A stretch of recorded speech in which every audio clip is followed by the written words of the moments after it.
நம்பி வந்திருக்கிறோம் அல்லவா, அவர் நம்மை கைவிடவே மாட்டார். The Lord will fill you with His love. The Lord wants to make you His prophet. And you will be surprised to see such a blessing in your life.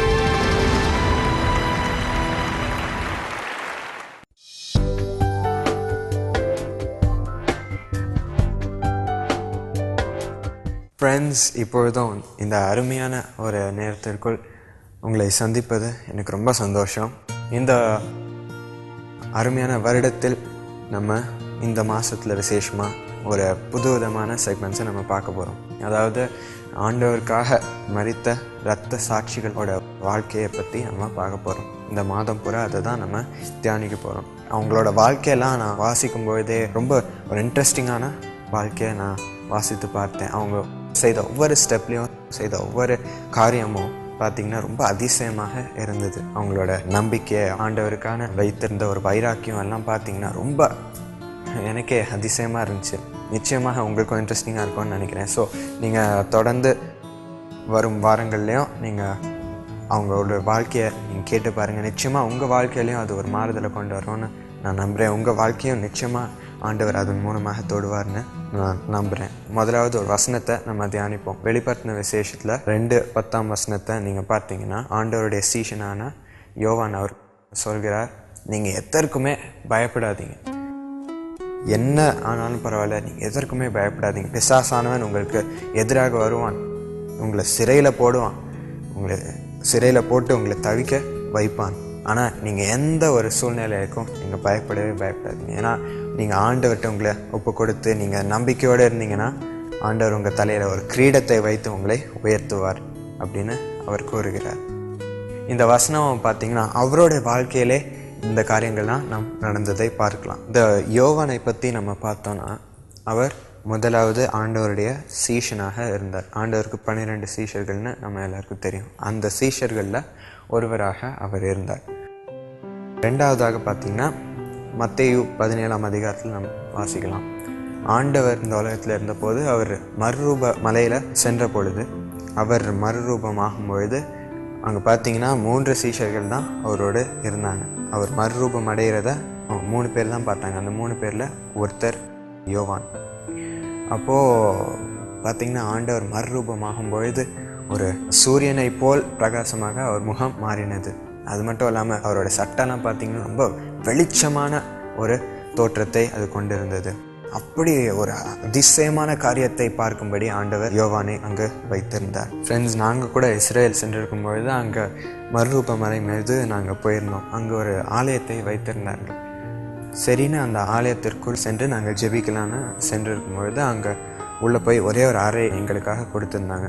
So நாங்கள் அங்கே போய் முழங்கால் போட்டு ஜெபிக்க ஆரம்பித்தோம். ஆனால் ஜெபிக்க ஆரம்பித்த பொழுது அங்கே என்ன நடந்துச்சுனே தெரியல. ஏன்னா அவ்வளோ பெரிய ஒரு அனாயிண்டிங், பரிசுத்த ஆவியானவர் எங்களை முற்றிலும் நிரப்பினார்.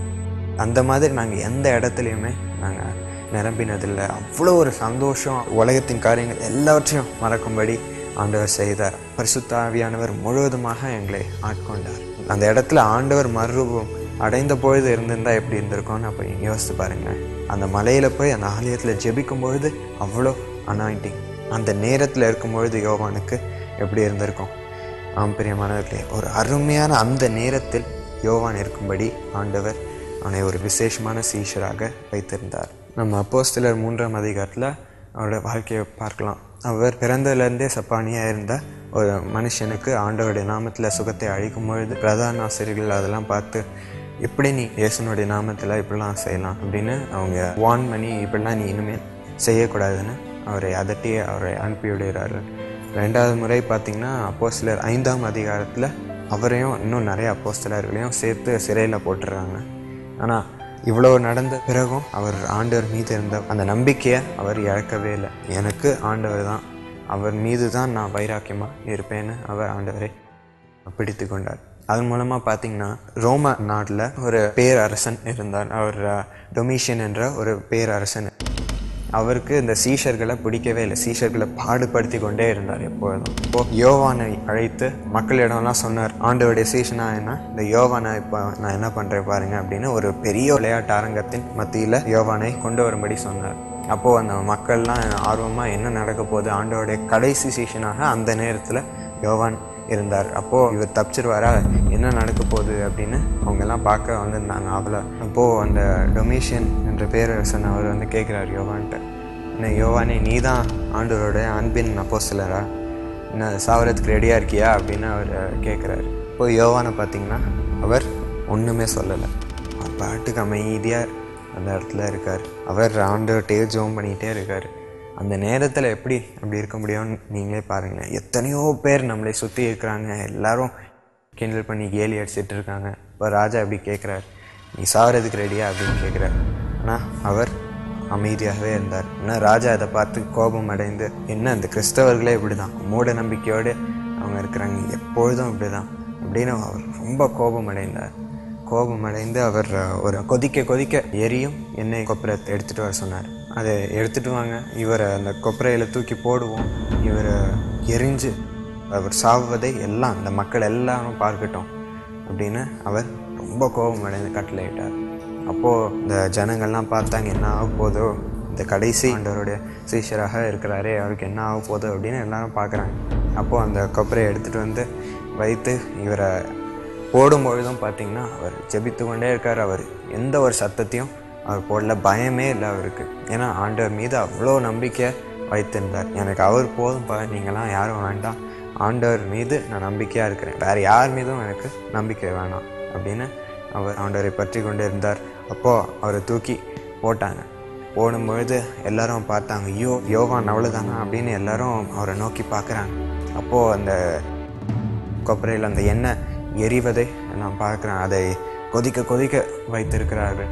அப்போது அவர் உள்ள பார்த்திங்கன்னா ஒரு சத்தமும் கேட்கல.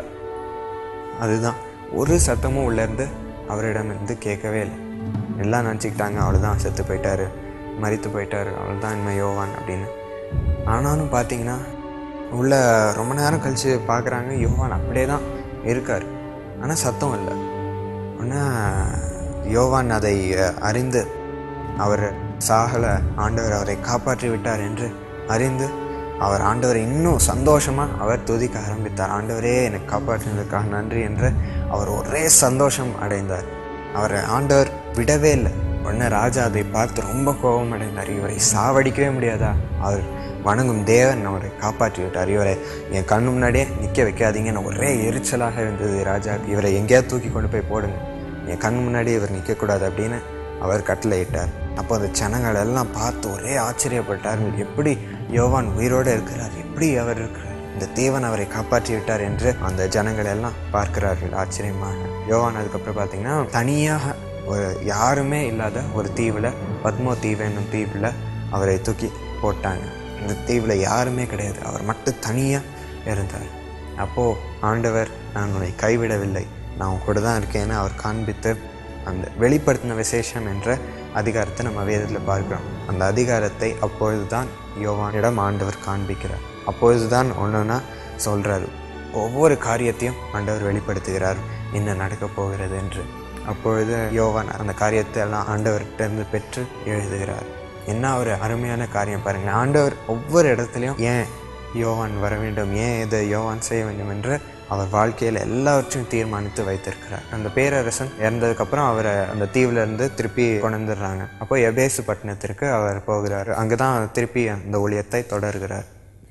அப்போது அங்கே பார்த்திங்கன்னா அந்த ஹை ப்ரீஸ்ட் எல்லாரும் அவர் செய்யும் ஊழியத்தை பார்த்து எப்படி இவர் இதை செய்யலான்ட்டு அவங்க ஜெலஸ் ஆகி அவங்க இந்த விஷத்தை, பாய்சனை அவருக்கு கொடுக்குறாங்க. ஆனாலும் அந்த விஷம் அவரை தொடவே முடியல. அதிலிருந்தும் ஆண்டவர் காப்பாற்றுகிறார். இவர் என்னோட ஊழியக்காரன், நான் அவரை சாவ விட மாட்டேன் அப்படின்னு ஆண்டவர் அவரை காப்பாற்றுகிறார். அப்போது அதெல்லாம் அவர் தாண்டி ஆண்டவருக்காக கடைசி மூச்சு வரைக்கும் வாழ்ந்து அவர் 101ஆம் வருடத்தில் இயற்கையாக அவர் மரணம் அடைகிறார். இப்படி ஒரு அருமையான வாழ்க்கையை பாருங்கள் பிரியமானவர்களே.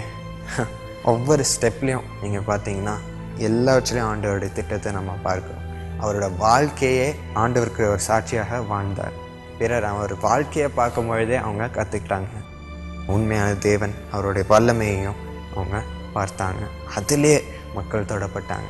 அதனால் இன்றைக்கு நாமும் தொடப்படுகிறோம். ஆண்டவரிடம் இருக்கும் நம்பிக்கையை ஒரு நாளும் இழக்கக்கூடாது. அது மட்டும் இல்லாமல் நாம் அவரே வைராக்கியமாக பின்பற்ற வேண்டும். வேறு யார் நமக்கு தேவை? ஆண்டவர் எல்லா காரியத்திலையும் நமக்கு உதவி செய்கிறார். அவர் திட்டங்களை எல்லாம் காண்பிக்கிறார், அதன்படியே நடத்துகிறார். இன்றைக்கு அந்த நம்பிக்கையை விடாமல் இருப்போம்.